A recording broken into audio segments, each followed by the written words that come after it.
Tetapi kan kemudian yang jadi ironi adalah ya kalau sangat malas seperti itu maka fungsi ruang publik itu akhirnya menjadi terdistorsi menjadi fungsi swasta gitu.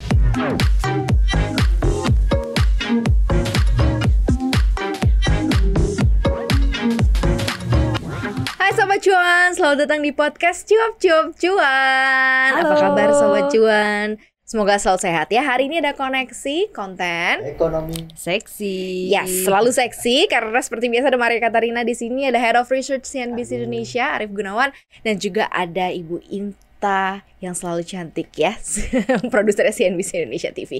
Kita bahas tema yang menarik hari ini soal tiket Borobudur karena ini terkait mengenai yang sedang heboh dan jadi polemik gitu ya. Betul. Karena mau wisata katanya kok mahal banget gitu ya. Nah ini kan sekarang ya ini masing-masing, ini pro cons aja sih ya. Ini pro kontra dan pro. Setuju. gue kompor ya. Kalau aku termasuk setuju sih kalau misalnya harga tiket itu perlu dinaikkan, karena bagaimanapun sebagai sebuah, kan kita memang tahu ya, Candi Borobudur ini kan sebenarnya situs sejarah. Keajaiban dunia juga masuk. Betul. Yes. Tapi bagaimanapun kan pengelolanya itu adalah sebuah institusi perusahaan yang dia juga perlu untung ya. Jadi untuk dikomersilkan itu sebenarnya sah-sah aja, karena kalau tidak nanti pengelolaannya ini dong, kalau boncos nanti pada akhirnya tidak terawat dengan baik. Asalkan tadi kalau misalnya katanya sebagai pengelolanya itu kan ada BUMN namanya TWC ya. Jadi dia itu katanya nanti akan menghadirkan atraksi-atraksi. Jadi katanya akan mendorong Candi Borobudur itu sebagai wisata yang berkualitas. Yes. Pada akhirnya. Terus nanti atraksinya ditambah, orang bukan hanya melihat saja, tapi di sana nanti juga akan ada event juga. Selain itu nanti akan ada yang namanya pariwisata yang sustainable. Jadi nanti didukung sama transportasi yang mobil listrik, kemudian nanti ada homestay dengan warga-warga sekitar yang didukung dengan solar panel juga, kehidupan di rumah-rumah lokal situ. Tapi nanti kita lihat juga ya, seharusnya sih setimpal. Tapi yang penting ini untuk membuat pariwisata yang sustainable. Selain sustainable atraksi-atraksinya, fasilitasnya, tapi sustainable juga untuk keberlangsungan bisnis si pengelolanya ini gitu ya. Kalau dari Mas Argun nih yang kontranya, soalnya Bunta langsung bilang gue setuju gitu ya.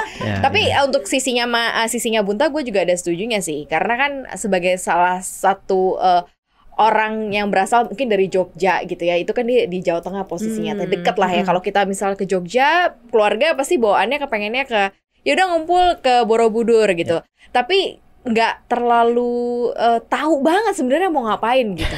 Bener nggak ke Borobudur? Somehow naik ke atas terus kita nggak ada guide juga yang bisa ngejelasin sebenarnya ini apa, ini gimananya gitu ya. Jadi akhirnya generasi ke generasi hanya datang untuk yang ngelihat aja gitu, tapi nggak tahu banget apa yang terjadi di Borobudur. Nah mungkin dengan apa yang tadi disampaikan oleh Inta, akhirnya bisa tambah nih edukasinya gitu kan. Jadi ada yang ngarahin lah. Nah kalau dari Mas Argun kayak gimana nih Mas? Ini wacananya sih sebenarnya udah lama. Jadi wacana pembatasan itu sebenarnya udah lama. Tahun 2020 itu udah ada kajian dari Kementerian PUPR gitu ya, lintas instansi, ada Tourism Development International, MRI, UGM juga dilibatkan juga. Itu ngomongin soal rencana pengelolaan pengunjung Borobudur itu tahun 2020. Dan mereka saat itu menyatakan bahwa sebenarnya kalau diteliti ya, kajian geologi dan lain sebagainya, daya dukung kompleks candinya itu hanya 128 orang secara bersamaan gitu. Kalau lebih dari itu berbahaya, ada struktur batu yang bisa bergeser, terbenam dan sebagainya. Oh, di bangunannya itu, bangunan candinya batunya. Dan kalau di bukitnya, itu kan bukit ya di atas, itu kurang lebih 500. Tapi sekarang itu pengunjungnya itu bisa 5.000 yang ada di atas, kemudian di puncak, sampai di stupa dan juga di bangunan candinya yang batu itu bisa mencapai 1.000, bahkan pernah mencapai puncaknya. Jadi ini berkali-kali lipat lebih banyak dibandingkan dengan kapasitasnya. Sementara ini kan bangunan cagar budaya yang sudah tua, maka memang perlu dibatasi. Tapi yang kemudian menjadi ramai adalah pembatasannya dengan mekanisme apa? Nah, kalau Pak Luhut dia menyatakan yang kita pakai adalah mekanisme tarif.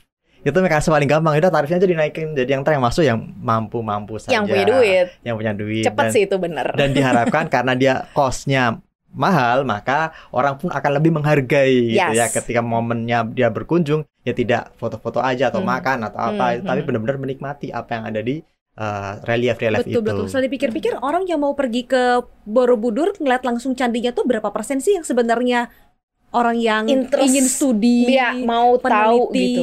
Orang yang menikmati seni sejarah, kebanyakan kan memang hanya wisatawan-wisatawan yang mau foto aja ya kan. Karena murah kan, ya mau kemana ya udah Candi Borobudur yuk gitu. Karena mungkin dari sisi tarif tadi Pak Luhut mengambil site-nya di situ. Ya kalau bisa ya mahal supaya nggak semuanya apa-apa Borobudur gitu kali ya. Jadi pikir dulu nih. Tetapi kan kemudian yang jadi ironi adalah ya kalau sangat mahal seperti itu, maka fungsi ruang publik itu akhirnya menjadi terdistorsi menjadi fungsi swasta gitu. Jadi yang bisa masuk ya hanya orang, mohon maaf, hanya orang yang berada, yang mengeluarkan 750.000 itu gampang. Sementara untuk masyarakat awam mungkin ya menengah ke bawah itu terlalu mahal. Maka mereka menjadi tersekat di situ untuk mengakses ruang publik yang sebenarnya juga milik ini kan aset bangsa, dan mereka sebagai bagian dari bangsa tidak bisa menikmati itu. Nah itu yang sekarang dikritik, dan mungkin Pak Luhut dan ya tadi Pak Ganjar itu menyatakan sudahlah kita kaji ulang lagi. Tapi menurut saya pembatasan perlu, hanya saja mekanismenya jangan hanya tarif gitu. Karena kalau kita bicara soal lokasi wisata, kita bisa belajar dari Taj Mahal misalnya. Taj Mahal itu juga ada pembatasan, tetapi pembatasannya ya lebih pada turis internasional dan turis lokal. Jadi kalau yang internasional tuh gate-nya pun berbeda dan tiketnya jelas berkali-kali lipat gitu.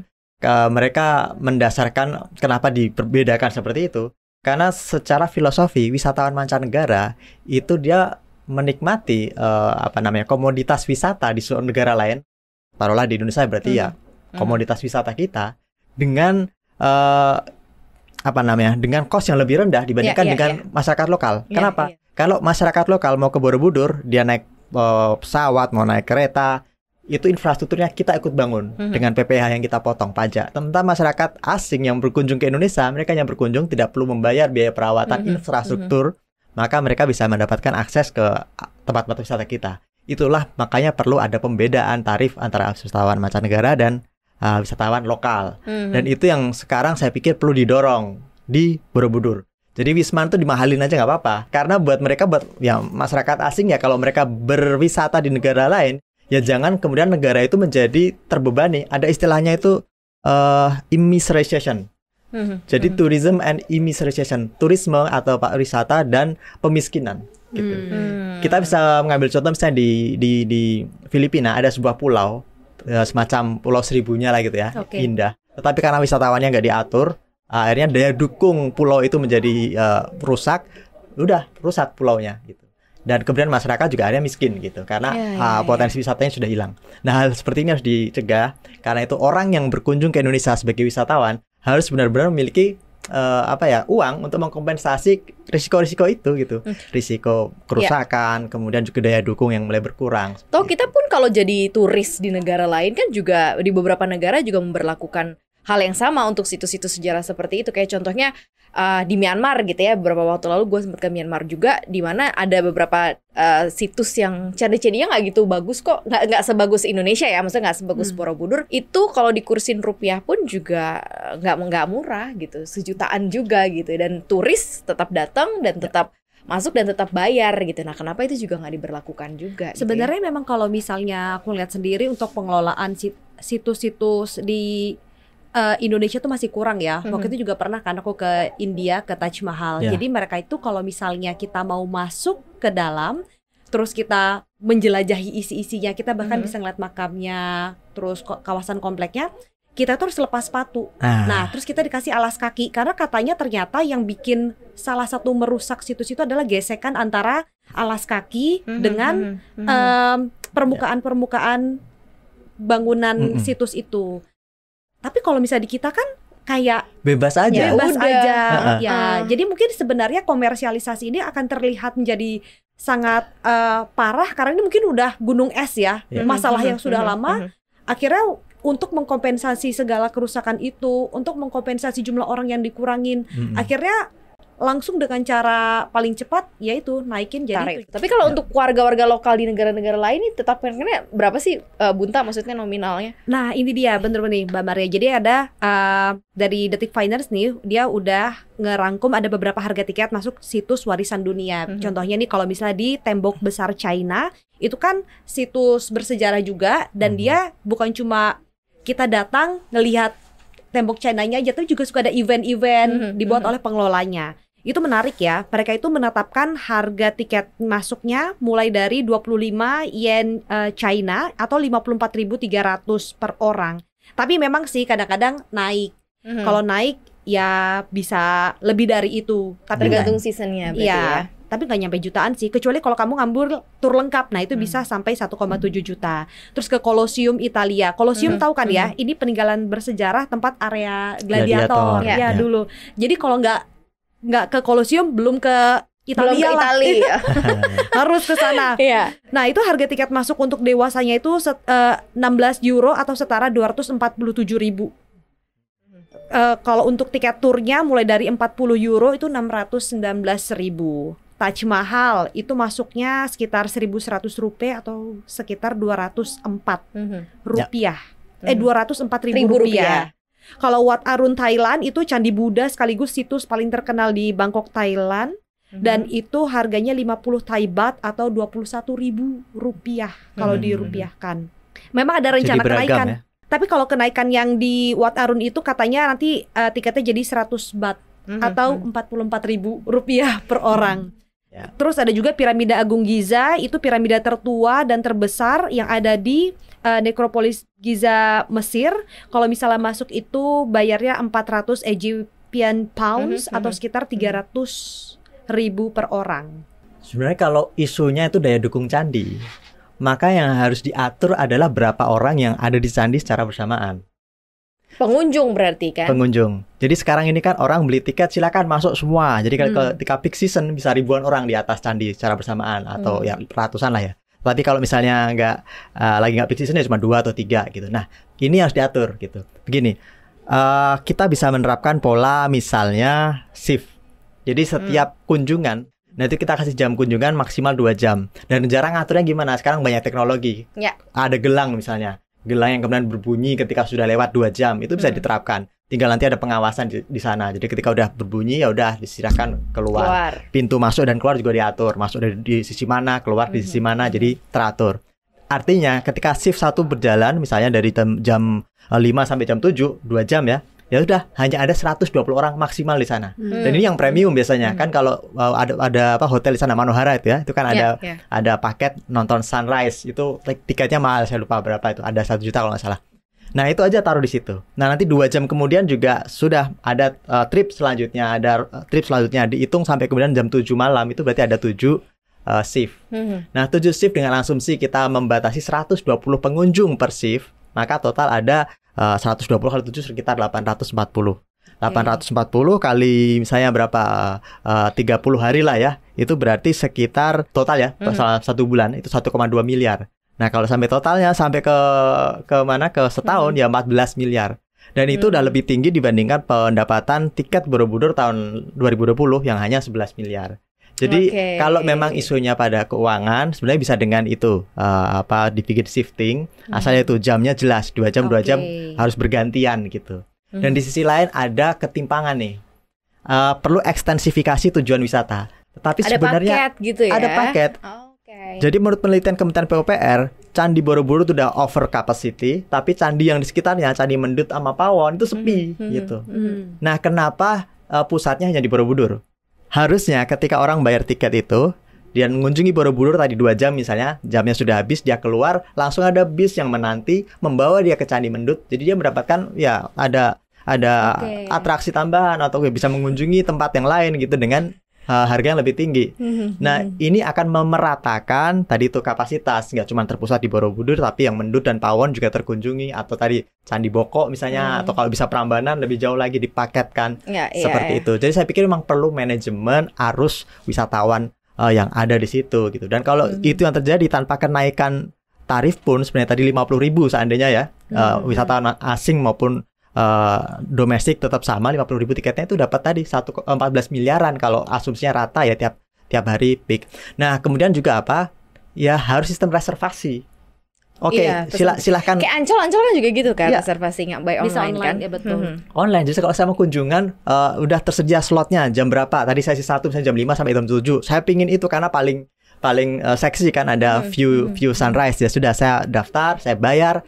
Kemudian kalau udah penuh ya shift selanjutnya gitu. Jadi orang akhirnya bisa memanajemen, wah ternyata udah full. Tapi saya ingin berkunjung pada hari itu, ya sudah, mau nggak mau Anda harus berada di jam yang kesekian gitu. Karena Anda nggak bisa berdatangan secara bersamaan. Nah, kayak gini harus diatur. Dan saya setuju dengan Inta tadi. Memang harus diatur juga cara atau bagaimana orang membawakan diri di sana. Sekarang udah suruh pakai sarung, itu bagus. Karena ini bagaimanapun juga sarung buat ini ya, maksudnya kaki ya, sarung buat alas. Ditutup pasnya biar nggak ada gesekan antara alas kaki. Kira sarung ini. Sarung itu di juga. Bali kan juga pakai sarung itu kan untuk menghormati situs. Iya, ini situs agama. Udah kan, udah pakai sarung kan. Udah, itu saya setuju. Ini bagaimana juga adalah situs agama gitu. Jadi kalau Anda berkunjung harus sopan, itu pertama. Kemudian yang kedua, itu jangan pakai sepatu pantofel, sepatu apa. Karena penelitian Kementerian PUPR itu katanya tangganya itu penyusutannya karena gesekan itu 100%. Alah.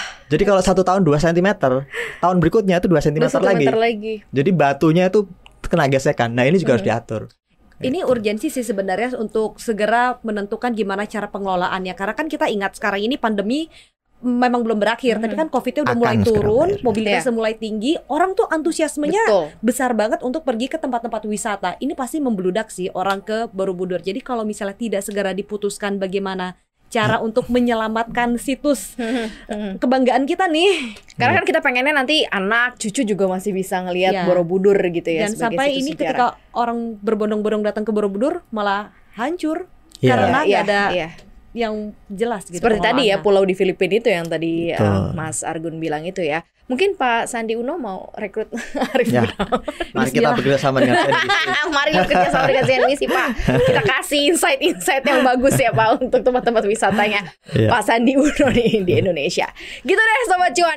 Terima kasih Sobat Cuan udah dengerin Koneksi hari ini. Jangan lupa untuk dengerin podcast kita di mana aja nih Bunta. Oke, podcastnya Cuap-Cuap Cuan ada di Google Podcast, Apple Podcast, Spotify dan juga di Anchor. Selain itu konten Cuap-Cuap Cuan juga ada di Instagram @cuap_cuan. Selain itu juga di YouTube channel nih. YouTube channelnya ada di Cuap-Cuap Cuan. Jangan lupa untuk subscribe, like dan juga komen. Iya ya, dan share juga nih ya. Dan pastinya podcast kita hari ini juga tayang di CNBC Indonesia TV buat Sobat Cuan. Terima kasih ya Sobat Cuan. Sekian, segitu aja. Mari Katerina pamit. Argun pamit. Inta juga pamit. Sehat-sehat Sobat Cuan. Bye. Dadah.